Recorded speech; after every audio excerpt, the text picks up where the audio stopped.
버릴 것과 채울 것이라는 제목으로 하나님의 말씀 선포하도록 하겠습니다.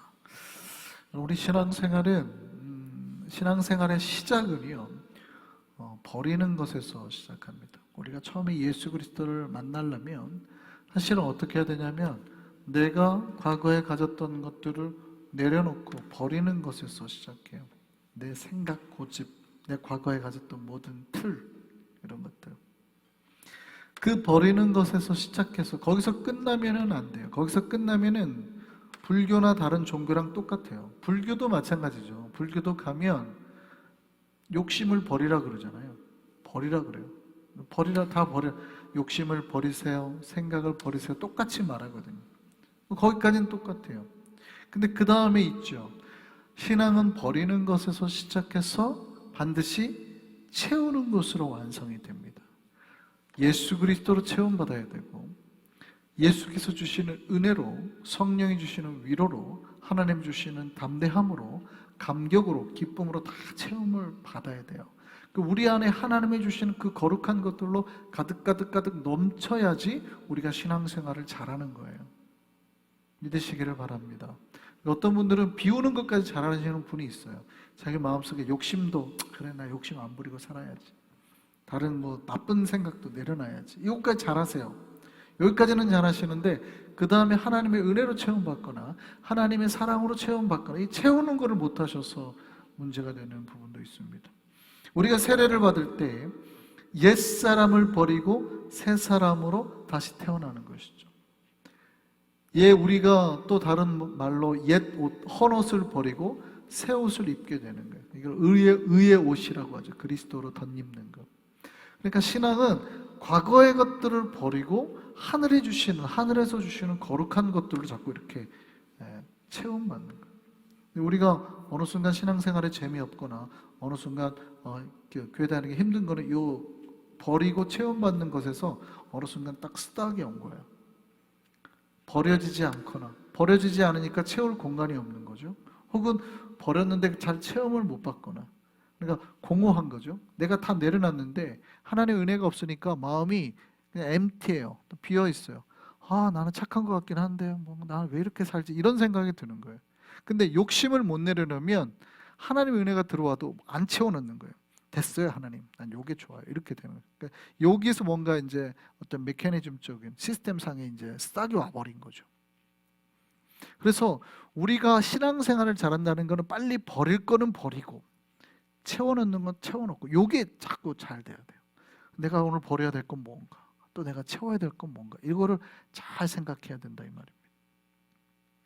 버리지 못하면 결국 그게 우리를 죽음으로, 위험으로 몰아넣을 수 있어요. 여기 나야가라 폴의 이야기예요. 양 한 마리가 죽어서 떠내려가고 있었대요. 그러니까 독수리가 날다가 그 양을 봤어요. 폭포가 상당히 멀리 있었습니다. 그러니까 이 독수리는 양을 뜯어먹을 수 있을 것 같아서 내려갔죠. 처음에는 가져가려고. 근데 딱 잡았는데 너무 무거운 거죠. 너무 무거우니까 어떻게 해요? 그냥 거기서 뜯어먹기로 생각합니다. 근데 자꾸 뜯어먹다 보니까 점점 폭포가 가까워지는 거죠. 이때쯤 되면 이제 좀 있으면 뜰 수 있겠다 계산을 하기 시작하는 거예요. 그런데 이제 물살이 세지니까 어떻게 해요? 자꾸 양이 흔들리고 이게 떠내려가려고 하니까 어떻게 해요? 독수리가 더 세게 잡았습니다. 꽉 잡았어요. 그리고 잡은 상태로 계속 뜯어먹기 시작하는 거예요. 폭포가 가까워지긴 했는데도 불구하고 이 독수리는 계속 계산을 합니다. 나는 날개가 있으니까 언제든지 이걸 놓고 갈 수 있다고. 근데 물살이 흔들리니까 계속 꽉 잡아요.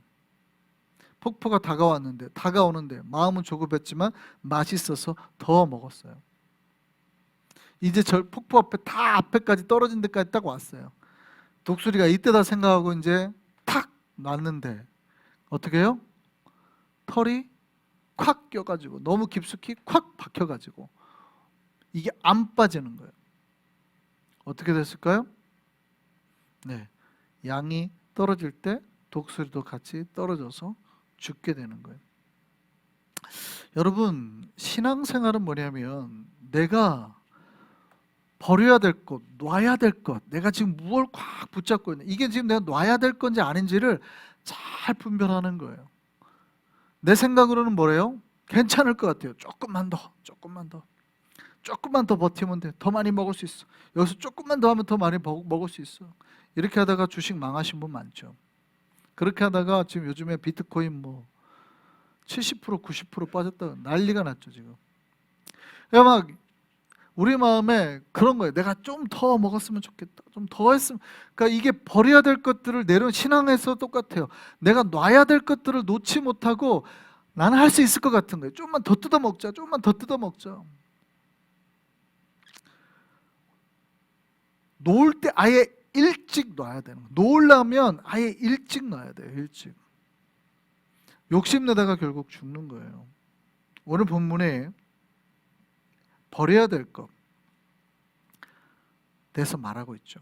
그 버려야 될 것 첫 번째에 대해서 이렇게 말합니다. 무엇을 우리가 버려야 될까?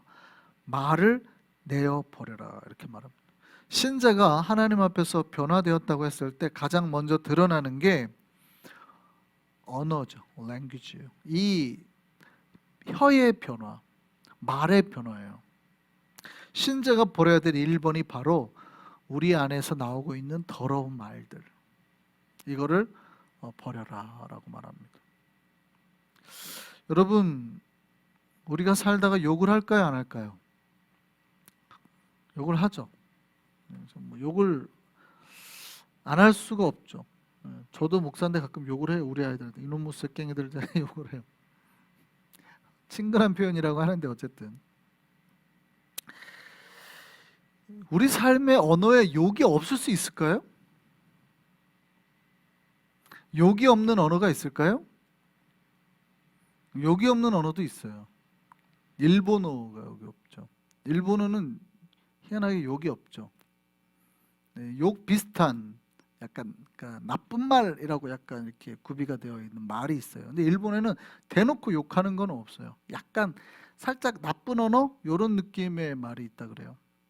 우리가 잘 아는 일본말 욕처럼 들리는, 욕은 아니래요. 근데 욕처럼 들리는 몇 개 있죠. 그게 뭐예요? 일본말 우리가 잘 아는 거 빠가 이잖아요. 빠가가 사실은 바보라는 뜻인데 그 말도 정확하게 따지면은 원래는 우리가 말하는 영어로 따지면은 이런 느낌이 아니에요. 원래 그 빠라는 말이 말이라는 뜻입니다. 말마. 그 다음에 그 카는 사슴입니다. 그러니까 말하고 사슴이라는 뜻이에요. 원래 말 사슴이라는 뜻이에요. 근데 왜 이게 바보라는 느낌으로 일본에서 사용됐을까?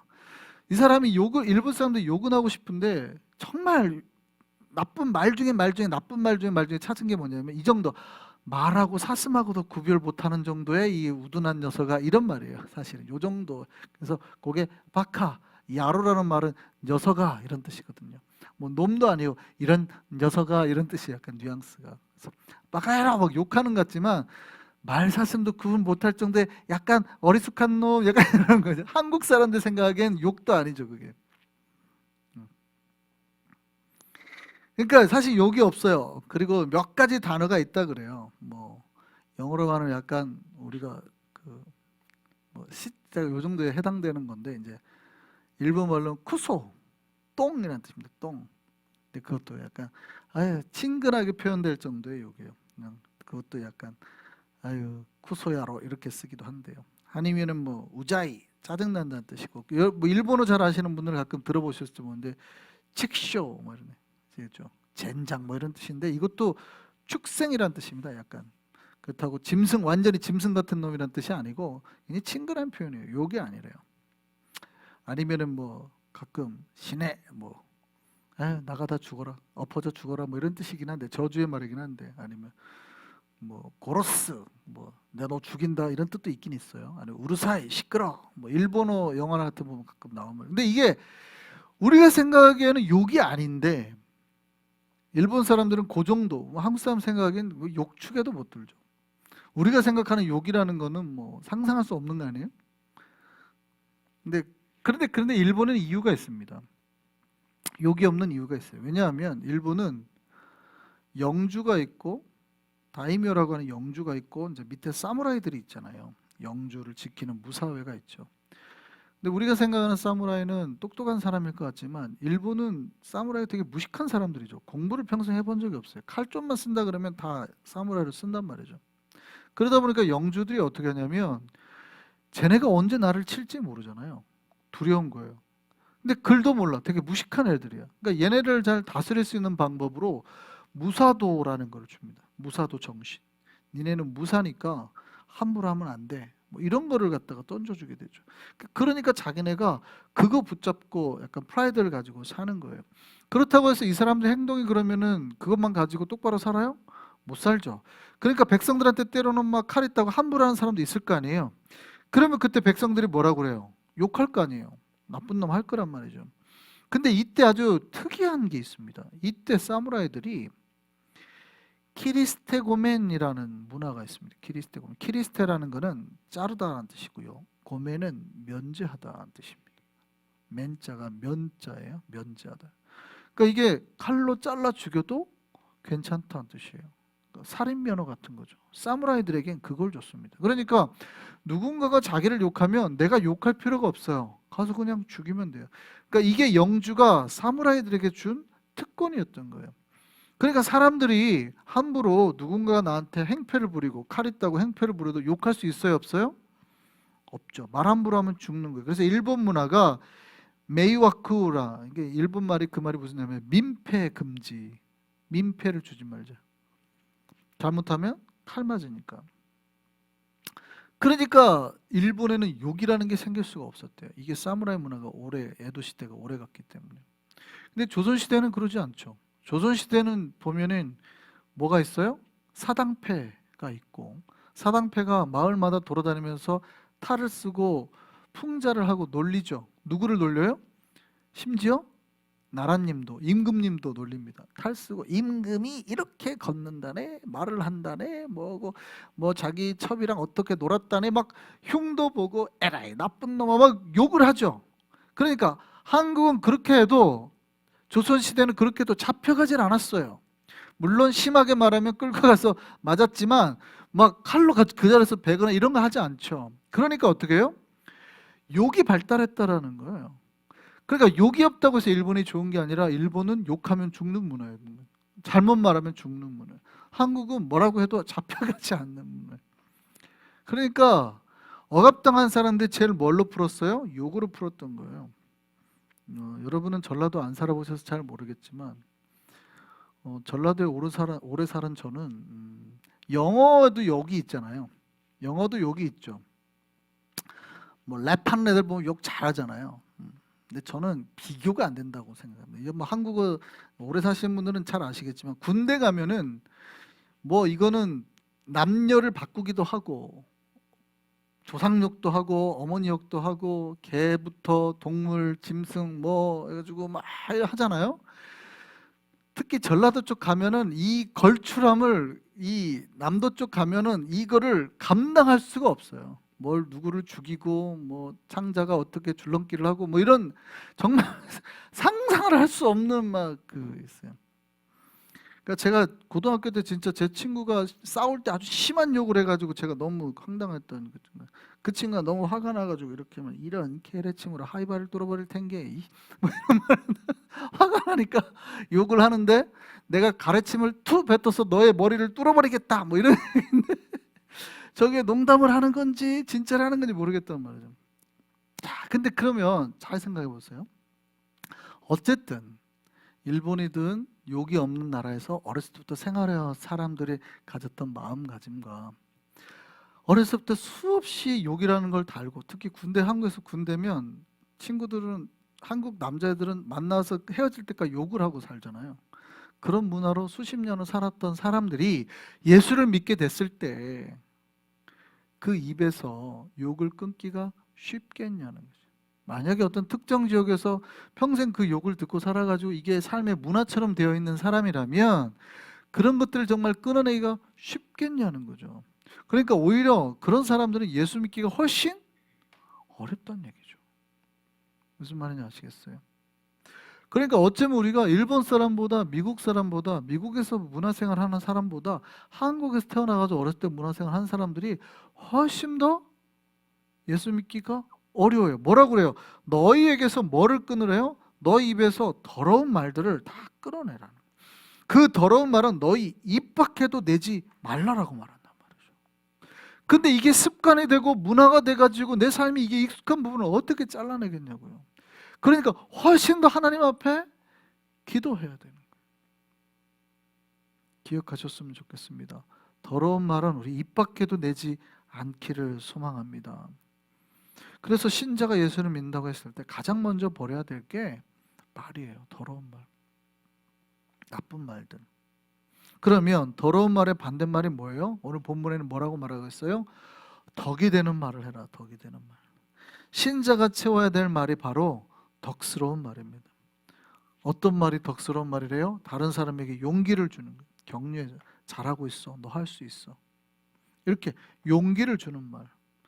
그 말을 들었을 때 그 사람이 힘이 나고 살 의욕이 생기고, 나는 죽으면 안 되겠다. 막 죽으려고 했는데도 죽으면 안 되겠다. 이런 생각이 들고, 너 잘할 수 있어. 걱정하지 마. 근데 이제 어떤 사람은 탁 한강에서 뛰어내리려면 빨리빨리 내려서 나 힘들어. 지금 빨리 집에 가야 돼. 뭐 이렇게 말하면 안 되잖아요. 그 죽어가는 사람도 붙잡고 어떻게 해요? 살려낼 수 있는 격려의 말.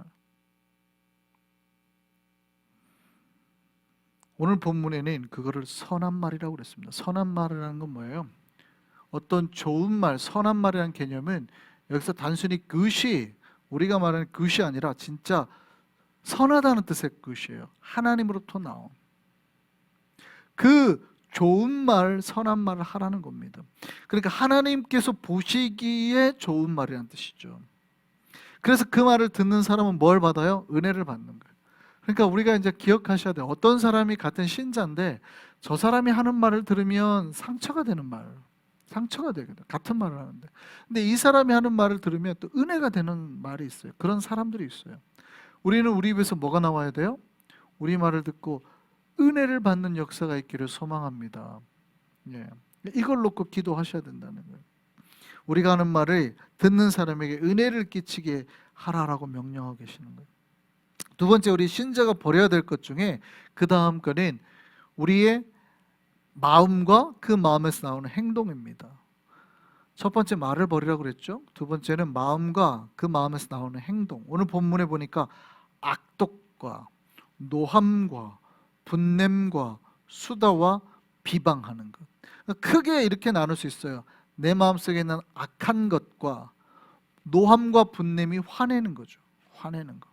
그 다음에 다른 사람을 비방, 수다를 하는 이유도 주로 비방을 떨 때 말하는 거죠. 말 많다고 욕하는 건 아니니까. 그러니까 악한 마음으로 화를 내고 악한 마음으로 다른 사람을 비방하는 이런 모든 것들은 어디에서 나온 거예요?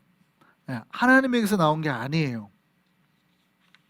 하나님의 본성은 뭐예요? 선하고 아름답죠. 그러나 타락한 인간의 본성은 악하고 노하고 비방하는 걸 좋아하는 거예요. 우리 안에 그런 악한 마음이 들고 또 미움과 이기심이 들면 어떻게 해야 돼요? 깜짝 놀래야 돼요. 내가 왜 이러지? 그때 놀래야 돼요. 그럼 뭐 해야 돼요? 기도해야 되는 거예요. 기도해야 돼요. 그것이 죄임을 깨닫고 하나님께 우리의 악함과 약함을 고하고 도와달라고 기도해야 됩니다. 그럼 우리 그 다음에 뭘 채워야 돼요? 오늘 우리가 채울 마음과 행동은 이거랍니다. 친절하고 불쌍히 여기고 용서하는 것.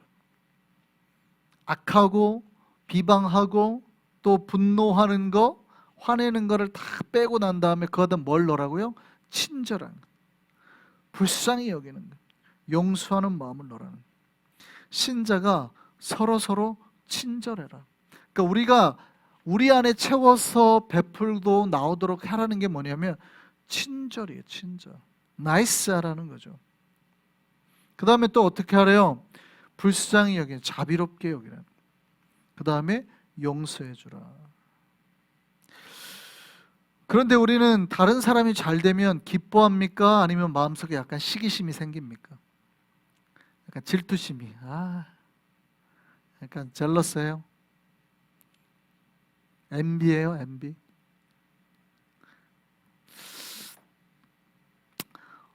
우리가 누군가가 잘 됐을 때 더 그를 축복하고 그를 위해서 기도하신 우리가 되기를 바랍니다. 우리 마음에 뭐가 있어야 돼요? 친절함이 있어요. 저 사람이 더 잘 되기를 바라는 마음, 그가 나에게 잘못했더라도 용서해 주려는 마음이 있어야 되는 거예요. 명확하죠? 하나님이 우리에게 버릴 것과 채울 것을 말해야 돼요.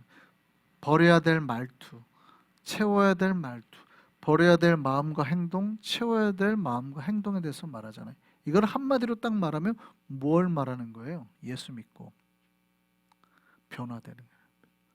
여기서 변화는 어떻게 해요? 좋은 대로 변화라는 거죠. 나쁜 대로 변화라는 게 아니에요. 좋은 대로 변화라는, 선한 방향대로 놓고 변화라는 거예요. 신앙생활이 뭐라는 거예요? 변화라는 거예요. 변화. 바뀌어야 돼. change. 신앙생활은 좋게 좋게 조금씩 조금씩, little by little, day by day, 조금씩 조금씩 매일 매일 변화되는 거예요. change 되는 거예요. 우리가 요만큼이라도 어제보다 오늘 요만큼 더 변했어요? 체인지, 하나님 쪽을 보고 체인지 됐어요? 그러면 잘한 거라는 거예요. 그런데 변화되지 않고 우리가 신앙이 움직이지 않고 가만히 있으면 어떻게 돼요? 굉장히 위험한 신호로 받아들이셔야 돼요. 아, 이게 곧 큰 병이 오겠다, 크게 사고 나겠다. 우리가 변화되지 않으면, 꼼짝하지 않고 움직이지 않고 가만히 있으면, 주님이 원하는 방향대로 움직이지 않고 가만히 있으면, 아, 이거 내가 뭔가 이제 사고가 한번 나겠구나라는 걸 알아야 돼요. 왜요? 여러분 몸을 보시면 돼요. 여러분이 아침에 일어났어요. 일어나가지고 아침에 일어나자마자 뭐예요? 기도해요? 화장실 가요? 물 한 잔 마셔요? 그게 다 뭐예요? 움직이는 거죠. 다 움직이는 거예요. 그런데 만약에 여러분이 딱 일어났는데 여러분을 아무것도 못 움직이게 하고 눈도 못 움직이게 하고 가만히 있다고 해보세요. 여러분 얼마나 버틸 수 있을 것 같아요? 얼마나? 1분? 근데 만약에 1시간 동안 꼼짝 못하게 하면 괜찮을 것 같으세요? 근데 만약에 하루 동안 아무것도 못 움직이게 가만히 묶어놨다 생각해보세요. 어떻게 될까요? 아마 곧 죽어갈 겁니다. 그런데 만약에 일주일을 그렇게 해보세요. 일주일을 여러분을 관 속에다 딱 집어넣어, 딱 맞는, 몸에 딱 맞는 관 속에다 집어넣어가지고 일주일을 못 움직이게 했다고 해보세요. 옆으로도 못 돌려요. 살아요, 죽어요? 거의 이제 병이 오고 죽는다고 봐야 돼요. 여러분, 우리가 움직이지 않는다는 거는 곧 내가 병들고 죽는다라는 걸 의미하는 거예요. 영혼도 똑같죠. 우리 영혼이 하나님께서 말씀하시는 방향대로 움직여야 돼요. 아침부터 일어나서 밤늦게까지 좋은 방향으로, 선한 방향으로 걷고 나아가고 활동하고 해야 되는 거예요. 우리가 예수 그리스도를 만났다면 우리는 반드시 예수님의 말씀의 역사와 능력을 힘입어서, 예수님이 주신 영양분이죠, 그 말씀을 먹고 움직여서 예수님이 원하는 방향대로 계속 나아가고 변화돼야 되는 거예요. 이게 신앙생활이에요. 이게 안 되면 사실은 여러분 긴장하셔야 돼요. 내가 영적인 변화가 없다, 요즘에 찬양하는데도 기쁘지 않고 뭐가 하지, 그러면 여러분 이제 이러고 있는 거예요. 영혼이 아무것도 안 하고 죽어가고 있다는 거죠. 우리가 변화되기를 소망합니다. 그래서 우리가 변화되기 위해서, 변화의 완성을 위해서는 우리의 환경, 우리의 그릇도 바꿔줘야 돼요. 여러분, 변화된 포도주를 담아내시려면 뭐예요? 그 포도주를 담아낼 수 있는 그릇, 어떤 푸대가 필요하죠. 그러니까 내가 변화를 담아낼 수 있는 환경이나 삶이 중요하다는 거예요. 그것도 만들어내야 되는 거예요. 내 삶의 환경이 계속 힘들고 어지럽고 복잡하면 변화를 못 시켜요. 변화할 수 있는 은혜의 자리, 터를 만들어내야 돼요. 그래서 예수께서 뭐라고 했어요? 새 포도주는 반드시 어디다 넣어라? 새 푸대에 넣어라. 왜 그럴까요? 포도주는 발효라는 걸 하잖아요. 변화가 된다는 뜻이에요. 부풀어 오르죠. 포도를 넣으면 이게 발효가 돼가지고 이제 점점 부풀어 오르는데, 이게 원래는 옛날에는 가죽 주머니에다 넣었단 말이에요. 근데 가죽은 어떻게 해요? 한번 팽창해요. 가죽은 늘어나요.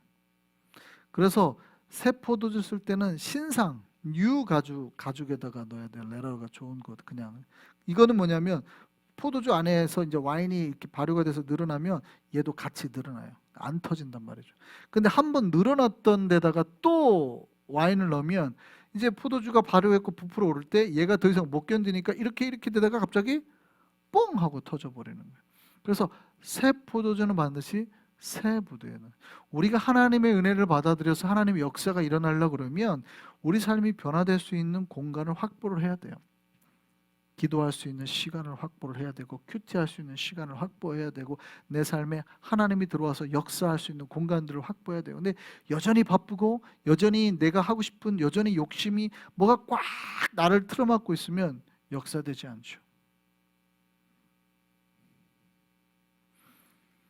우리 안에 버릴 것과 채울 것을 돌아보기를 바랍니다. 그리고 주님이 원하시는 정말 하나님이 원하는 그 신앙의 변화 이거를 붙잡고 거룩한 신자로 주님 보시기에 합당한 신자로 나아가는 우리가 되기를 소망합니다.